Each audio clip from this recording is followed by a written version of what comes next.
بسم الله الرحمن الرحيم. அஸ்ஸலாமு அலைக்கும் வரஹ்மத்துல்லாஹி வபரகாத்துஹ். அல்லாஹ் நேசிக்கிறான். அல்லாஹ் யாரை நேசிக்கிறான்? அல்லாஹுடைய தூதர் சொன்னார்கள், அல்லாஹ்வை அஞ்சக்கூடியவர்களை நேசிக்கிறான். இரண்டாவது, அல்லாஹ் நிறைவோடு வாழக்கூடியவர்களை நேசிக்கிறான். மூன்றாவது, நாம் பார்க்க இருப்பது அல்லாஹ் மறைவில் அல்லாஹுவை வணங்கக்கூடியவர்களை அல்லாஹ் நேசிக்கிறான். பிரபலியமோடு மக்களிடத்தில் இல்லாமல் அல்லாஹ்விடத்தில் தனிமையில் அங்கீகரிக்கப்பட்ட நபரை அல்லாஹ் நேசிக்கிறான். அல்லாஹுடைய தூதர் ஸல்லல்லாஹு அலைஹி வஸல்லம் அர்ஷின் நிழல் 7 கூட்டத்தார்களுக்கு என்று சொன்னார்கள். அதில் ஒருவர் வலதுகரம் தர்மம் செய்யும், இடதுகரத்திற்கு கூட தெரியாமல். இன்னொரு நபர் தனிமையில் அல்லாஹ்வை நினைவு கூறுவார், அதனால் அவர்களுடைய கண்கள் கண்ணீரை வடிக்கும். இந்த நபர், இந்த இருவரும் மக்கள் மத்தியில் அறியப்பட வேண்டும் என்பதற்காக தர்மம் செய்யவில்லை, மக்கள் மத்தியில் அறியப்பட வேண்டும் என்பதற்காக கண்ணீர் வடிக்கவில்லை. இந்த இருவருடைய செயலையும் அல்லாஹ் அங்கீகரித்து அல்லாஹ் அவர்களை நாளை மறுமையில் அர்ஷின் நிழலை கொடுப்பான் என்று அல்லாஹுடைய தூதர் ஸல்லல்லாஹு அலைஹி வஸல்லம் சொன்னார்கள். அல்லாஹுடைய தூதர் ஸல்லல்லாஹு அலைஹி வஸல்லம் சபையில் ஒருவர் கடந்து செல்கிறார். நபித்தோழர்களை பார்த்து அல்லாஹுடைய தூதர் கேட்டார்கள், இந்த மனிதரை பற்றி என்ன சொல்கிறீர்கள்? நபித்தோழர்கள் சொன்னார்கள், அல்லாஹ்வின் தூதரே, இவர் மிக கண்ணியமிக்கவர், இவர் பெண் கேட்டால் கொடுத்து விடுவார்கள், இவர் சாட்சி சொன்னால் ஏற்றுக்கொள்வார்கள். அல்லாஹுடைய தூதர் ஸல்லல்லாஹு அலைஹி வஸல்லம் மௌனம் காத்தார்கள். இன்னொரு நபர் கடந்து சென்றார். அல்லாஹுடைய தூதர் அவரை பார்த்து கேட்டார்கள், ஏழ்மையுடைய தோற்றத்தில் இருக்கக்கூடிய நபரை பார்த்து, இவரை பற்றி என்ன சொல்கிறீர்கள் என்று. நபித்தோழர்கள் சொன்னார்கள், யா ரசூலல்லாஹ், இவர் கண்ணியம் இல்லாதவர், இவர் பெண் கேட்டால் யாரும் கொடுக்க மாட்டார்கள், இவர் சாட்சி சொன்னால் யாரும் அங்கீகரிக்க மாட்டார்கள். அல்லாஹுடைய தூதர் ஸல்லல்லாஹு அலைஹி வஸல்லம் சொன்னார்கள், நீங்கள் யாரை கண்ணியமற்று பார்த்தீர்களோ அந்த ஏழ்மையுடைய தோற்றத்தில் இருந்த, பெண் கேட்டு கொடுக்கப்படாத, சாட்சி கூறி ஏற்றுக்கொள்ளப்படாத இந்த நபர் சிறந்தவர்.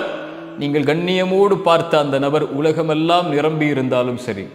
அல்லாஹுடைய தூதர் ஸல்லல்லாஹு அலைஹி வஸல்லம் மேலும் சொன்னார்கள், அடியானுக்கு சொர்க்கம் உண்டாகும். அவன் யார்? வேகமாக குதிரையில் பரட்டை தலையோடு முகமெல்லாம் தூசி படிந்த நிலையில் போர்க்களத்தில் உள்ளே நுழைகிறான். முதல் வரிசைதான் அனுமதி கிடைக்கிறது, நிற்கிறான். கடைசி வரிசைதான் அனுமதி கிடைக்கிறது, நிற்கிறான். சாட்சி சொல்லுகிறான், நிராகரிக்கப்படுகிறது. உதவி கேட்கிறான், மறுக்கப்படுகிறது. ஆனால் அந்த போர்க்களத்தில் நிற்கிறான். ஏன்? இவன் வந்தது அல்லாஹ்விற்காக, முதல் வரிசைக்காக அல்ல, கடைசி வரிசைக்காக அல்ல, அங்கீகாரத்திற்காக அல்ல, சாட்சி கூறி ஏற்றுக்கொள்ளப்பட வேண்டும், உதவி கேட்டு ஏற்றுக்கொள்ளப்பட வேண்டும் என்பதற்காக அல்ல. இவன் எது கிடைத்தாலும் எது கிடைக்கவில்லை என்றாலும், யார் போற்றினாலும் யார் போற்றவில்லை என்றாலும், யார் அவனுடைய சாட்சி அங்கீகரித்தாலும் யார் உதவி செய்தாலும், எந்த அங்கீகாரத்தை அவனுக்கு அந்த இடத்தில் கொடுத்தாலும் கொடுக்கவில்லை என்றாலும் நிற்பான். யாருக்காக? யாருக்காக? அல்லாஹ்விற்காக. இந்த அடியானுக்கு சொர்க்கம் உண்டாகும். இந்த நபிமொழிகள் எல்லாம் எதை சொல்லுகிறது? மக்கள் மத்தியில் பிரபலியத்தை விரும்பக்கூடியவர்கள் மத்தியில் அல்லாஹ்விடத்தில் அங்கீகாரத்தை எடுத்துக்கொள்ளக்கூடிய நபரை அல்லாஹ் நேசிக்கிறான். அல்லாஹ் அவர்களைத்தான் அங்கீகரிப்பான். உலகமெல்லாம் உங்களை அறிந்தால் என்ன? உலகமெல்லாம் உங்களை பின்தொடர்ந்தால் என்ன? உலகமெல்லாம் உங்களை போற்றி புகழ்ந்து உயர்ந்த தரத்தில் வைத்தால் என்ன? அல்லாஹ்விடத்திலே நீங்கள் யாரோ அதுதான் இந்த உலக வாழ்விலும் மறு உலக வாழ்விலும் முடிவு. இதை அறியாத பலர் மக்கள் மத்தியில் பிரபலியத்தை தேடி ஓடிக்கொண்டிருக்கிறார்கள். என்னை அவர் அறிந்து கொள்ள வேண்டும், என்னை இவர்கள் அறிந்து கொள்ள வேண்டும், என்னை இவர்களெல்லாம் பின்தொடர வேண்டும். சோசியல் மீடியாக்களுடைய இந்த களத்தில் என் வீடியோக்களை இத்தனை பேர் பார்க்க வேண்டும், இத்தனை பேர் லைக் செய்ய வேண்டும், இத்தனை பேர் ஷேர் செய்ய வேண்டும், இத்தனை பேர் கமெண்ட் செய்ய வேண்டும், இத்தனை பேர் என்னை ஃபாலோ செய்ய வேண்டும் என்று பிரபலியத்தை தேடி ஓடிக்கொண்டிருக்கக்கூடிய நபர்கள் மத்தியில் அல்லாஹுவை தனிமையில் மறைவில் வணங்கக்கூடிய அடியானை அல்லாஹ் நேசிக்கிறான். எது மேலானது? ரசூலுல்லாஹி ஸல்லல்லாஹு அலைஹி வஸல்லம் சபையில் உட்கார்ந்தால் அல்லாஹுடைய தூதர் யார் என்று தெரியாது. நபித்தோழர்களுடைய வாழ்வு ஒட்டுமொத்தத்தையும் படித்து பாருங்கள். இரவில் ஒரு நபித்தோழர், ஒரு ஏழ்மையான நபித்தோழரை அழைத்து சென்று வீட்டில் உணவை கொடுத்தார். அந்த செய்தியை அறிவித்தது யார்? அவராக வந்தார். அல்லாஹுடைய தூதர் ஸல்லல்லாஹு அலைஹி வஸல்லம் ஒருவரை சொர்க்கவாதி சொர்க்கவாதி சொர்க்கவாதி என்று அறிமுகப்படுத்தினார்கள்.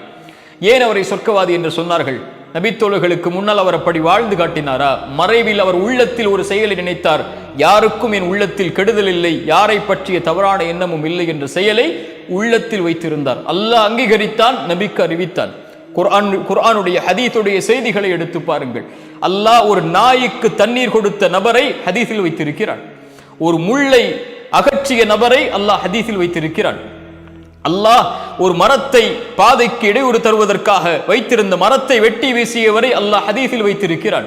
3 பேர் குகையில் மாட்டினார்கள். யா அல்லாஹ், இந்த செயலை அங்கீகரித்தால் எனக்கு உதவி செய். ஒருவர் சொன்னார், என் பெற்றோர்கள் சாப்பிடாமல் நான் சாப்பிட மாட்டேன், ஹதீஸில் இருக்கிறார் அவர். ஒருவர் சொன்னார், ஒரு பெண்ணை நான் நெருங்கினேன், நெருங்கும் போது அவர் அல்லாஹ்வை அஞ்சிக்கொள் என்றார், விலகிவிட்டேன். ஒருவர் எனக்கு கூலியாக கொடுத்து ஒருவருக்கு நான் கூலி கொடுத்தேன், அவர் வாங்காமல் சென்றார், அந்த கூலியை பாதுகாத்து ஆட்டு மந்தைகளை வளர்த்தேன், அதை அவர் வந்ததற்கு பிறகு அதை அவருடைய கரத்தில் கொடுத்தேன் என்று யா அல்லாஹ் நீ அங்கீகரித்தால் இந்த உதவியை செய்கின்றார்கள். இந்த 3 பேரும் 3 அல்லாஹ்விற்காக செய்த காரியங்களை கூறி இந்த 3 பேரும் இந்த ஹதீஸில் ஏன் இவர்கள் மக்களுடைய அங்கீகாரத்தோடு இந்த செயலை செய்ய வேண்டும் என்று ஆசைப்படவில்லை. இவர்கள் எதிர்பார்த்ததெல்லாம் அல்லாஹ்வின் அங்கீகாரத்தை மட்டுமே. மக்களுடைய பார்வைக்காக செயலை செய்தால் ரசூலுல்லாஹி ஸல்லல்லாஹு அலைஹி வஸல்லம் சொன்னார்கள், ஷிர்க் இணை வைப்புடைய மறை இணை வைப்பு. ஒருவன் தொழுகையை தொழுவான், மக்கள் அந்த தொழுகையை தொழுவான், மக்களுக்கு அருகில் அதை அலங்கரித்து, மக்களுடைய பார்வைக்காக அதை அலங்கரித்து இவன் இணை வைப்புடைய மறைவை செய்கிறான் என்று அல்லாஹ்வுடைய தூதர் சொன்னார்கள். அல்லாஹ்வுடைய தூதர் சொன்னார்கள், நாளை மறுமையில் முதலாவது விசாரிக்கப்படக்கூடியவர்கள் இந்த 3 பேர். யார் அவர்கள்? முதலாமவர் ஷஹீத், அல்லாஹ்வுடைய பாதையில் மரணித்தவர். இரண்டாவது ஒருவர் காரி, குர்ஆனை அழகாக ஓதக்கூடியவர். மூன்றாவது ஆலிம், மார்க்கத்தை கற்று பேசக்கூடிய மனிதர். இந்த துறையிலும் இன்று பிரபலியம் தேவைப்படுகிறது. அல்லாஹ் அழைப்பான், ஷஹீத் ஏன் செய்தாய்? அவர் சொல்வார், யா அல்லாஹ் உன்னுடைய பாதையில் இறக்க வேண்டும் என்பதற்காக செய்தேன். அல்லாஹ் சொல்லுவான், மக்கள் உன்னை புகழ்ந்தார்கள், மக்கள் உன்னை ஷஹீத் என்று சொன்னார்கள், அதெல்லாம் சரி, நீ செய்தது அதற்காகவா? உன் உள்ளத்தை அறிந்தவன் நான், நீ பொய் சொல்லுகிறாய், உன்னை மக்கள் ஷஹீத் என்று போற்ற வேண்டும் என்பதற்காகத்தான் செய்தேன். யாருக்காக செய்தாய்? அவர்களிடத்தில் சென்று கூலியை வாங்கிக் கொள். காரி, குர்ஆனை ஓதினாய், எதற்காக ஓதினாய்? அவர் சொல்வார், யா அல்லாஹ் உனக்காகத்தான். பொய் சொல்லுகிறாய் அடியானே, மக்கள் உன்னை குர்ஆனை அழகாக ஓதக்கூடியவர் என்பதற்காகத்தானே குர்ஆனை அழகாக ஓதினாய், போய் பெற்றுக்கொள் நன்மை அவர்களிடத்தில். ஆலிம், மார்க்கத்தை கற்று பேசக்கூடியவர் அழைப்பார், அல்லாஹ் எதற்காக செய்தாய்? யா அல்லாஹ் உனக்காகத்தான் செய்தேன். அல்லாஹ் சொல்லுவான், இல்லை அடியானே, பொய் சொல்லுகிறாய், பொய் சொல்லுகிறாய், அல்லாஹ் பாதுகாப்பாடாக, பொய் சொல்லுகிறாய். எதற்காக செய்தாய்? மக்கள் உன்னை அறிஞர் என்று போற்ற வேண்டும் என்பதற்காகத்தானே. போய் பெற்றுக்கொள். நீங்கள் பெற்றுக்கொள்ளலாம். நீங்கள் மார்க்கத்தை சொல்லக்கூடிய மனிதராக இருந்தால், மார்க்கத்தை எடுத்து வைக்கக்கூடிய நபராக இருந்தால், உங்கள் ஃபேஸ்புக்கில் எத்தனை பேர் இதை கமெண்ட் செய்திருக்கிறார்கள், எத்தனை பேர் இதை லைக் செய்திருக்கிறார்கள், எத்தனை பேர் ஃபாலோ செய்திருக்கிறார்கள், மக்கள் இதை ஏற்றுக்கொண்டார்களா, மக்கள் இதை பார்க்கிறார்களா, நான் பிரபலியமாகி விட்டேனா, மக்கள் மத்தியில் எனக்கு அங்கீகாரம் இருக்கிறதா, மக்கள் என்னை மதிக்கிறார்களா, மக்கள் என்னை அறிஞர் என்று போற்றுகிறார்களா, மக்கள் என்னை காரி என்று போற்றுகிறார்களா, மக்கள் என்னை சிறந்தவர் என்று போற்றுகிறார்களா என்று நீங்கள் பிரபலியத்தை மக்களிடத்திலே தேடிக்கொண்டிருந்தால் மறுமையில் அல்லாஹ் அழைத்து சொல்வான், யார் உங்களுக்கு லைக் செய்தார்களோ, யார் உங்களுக்கு கமெண்ட் செய்தார்களோ, யார் உங்களுடைய வீடியோக்களை ஷேர் செய்தார்களோ, அதைத்தானே எதிர்பார்த்தாய், அவர்களிடத்திலே சென்று நன்மைகளை வாங்கிக்கொள், என்னிடத்திலே எதுவும் இல்லை, எனக்காக நீ எதையும் செய்யவில்லை என்று. அல்லாஹ் ரப்புல் ஆலமீன், அல்லாஹுவை அஞ்சக்கூடிய, அல்லாஹ் நிறைவோடு இந்த உலக வாழ்வில் வாழக்கூடிய, தனிமையில் மறைவில் அல்லாஹுவை வணங்கக்கூடியவர்களை அல்லாஹ் நேசிக்கிறான். அல்லாஹுடைய தூதருடைய இரவு வணக்க வழிபாட்டை அல்லாஹுடைய தூதர் எப்போதும் சொல்லவில்லை. அவர்களுடைய மனைவி அவர்கள் சொன்னார்கள், அல்லாஹுடைய தூதர் இரவில் வணங்குவார்கள். அல்லாஹுடைய தூதர் இந்த குர்ஆனுடைய வசனத்தை ஓதினால் அழுவார்கள். அபூபக்கர் ரலியல்லாஹு அன்ஹு, உமர் ரலியல்லாஹு அன்ஹு, பிலால் ரலியல்லாஹு அன்ஹு ஒருபோதும் அல்லாஹுடைய தூதரிடத்திலே வந்து, அல்லாஹுடைய தூதரை உது செய்தால் 2 ரக்அத் தொழுவேன் என்று சொல்லவில்லை. அல்லாஹுடைய தூதர் அழைத்து கேட்டார்கள், சொர்க்கத்தில் எனக்கு முன்னால் நடந்து சென்றாய் பிலால், என்ன காரணம்?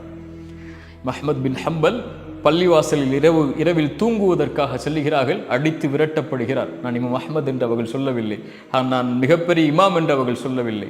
ரசூலுல்லாஹி ஸல்லல்லாஹு அலைஹி வஸல்லமுடைய வாழ்நாளில் ஒரு பள்ளிவாசலில் வேலை செய்த ஒரு பெண்மணி மரணித்து விடுகிறார்கள். பள்ளிவாசலை சுத்தப்படுத்திய பெண்மணி, மக்கள் மத்தியில் பிரபலியமாக இல்லை. அவர்கள் இறந்து விட்டதற்கு பிறகு அடக்கம் செய்து விடுகிறார்கள். அல்லாஹுடைய தூதர் வருகிறார்கள், எங்கே அந்த பெண்மணியை காணவில்லை என்கிறார்கள். அல்லாஹுடைய தூதரை மரணித்து விட்டார்கள் அவர்கள் என்றார்கள். அல்லாஹுடைய தூதர் சொன்னார்கள், என்னை அந்த பெண்ணுடைய கபரை காட்டுங்கள் என்று கூறி அல்லாஹுடைய தூதர் சென்று அந்த கபரில் நின்று அந்த பெண்ணுக்காக துஆ செய்தார்கள். அந்த இடத்தில் நாம் இருந்திருக்க வேண்டும் என்று ஆசைப்படுவோமா? இல்லையா? ஆனால் அந்த பெண் பிரபலியமான பெண் அல்ல. இப்படி ஏராளமாக அடுக்கிக் கொண்டே போகலாம். அல்லாஹை வணங்கக்கூடியவர்கள் ரப்பிடத்தில் மட்டும்தான் அங்கீகாரத்தை எதிர்பார்ப்பார்கள். அல்லாஹ் அவர்களை அங்கீகாரத்தோடு வைப்பான். சஹாபாக்களுடைய எந்த முகமாவது நமக்கு தெரியுமா? இமாம்களுடைய எந்த முகமாவது நமக்கு தெரியுமா? நல்ல அறிஞர்களுடைய, நல்ல இறைநேசர்களுடைய எந்த முகமாவது தெரியுமா? ஆனால் அவர்களுடைய பெயர்களை கேட்டால் ரலியல்லாஹு அன்ஹு, அல்லாஹ் அவர்களை பொருந்திக் கொள்ளட்டும் என்று சொல்கிறோமே, ஏன்? அவர்களுடைய செயல்களை அல்லாஹ் அங்கீகரித்திருக்கிறான். என் செயலை, என் செயல்பாடுகளை அல்லாஹ் அங்கீகரித்திருக்கிறானா இல்லையா? இதுதான் நான் கேட்டுக்கொள்ள வேண்டிய கேள்வி. ரப்பிடத்திலே நான் யார்? மனிதர்களிடத்திலே நான் யாராக வேண்டுமானாலும் இருக்கலாம். இன்று போற்றுபவர் நாளை தூற்றலாம், இன்று கண்ணியப்படுத்துவர் கண்ணியத்தை இறக்கலாம், இன்று பின்பற்றுபவர் நாளை தூக்கி தூக்கி எறிந்து செல்லலாம். இவர்களுடைய எந்த அங்கீகாரமும் நிரந்தரமானதல்ல. என் ரப்புடைய அங்கீகாரம் மட்டும்தான் நிரந்தரமானது. என்னை படைத்தவனவன், அவனிடத்தில் மட்டும்தான் நான் திரும்பி செல்ல இருக்கிறேன். அவனிடத்தில் நான் யார்? மறைவில் அல்லாஹை வணங்கக்கூடியவர்களை அல்லாஹ் நேசிக்கிறான். அஸ்ஸலாமு அலைக்கும் வரஹ்மத்துல்லாஹி வபரகாத்துஹு.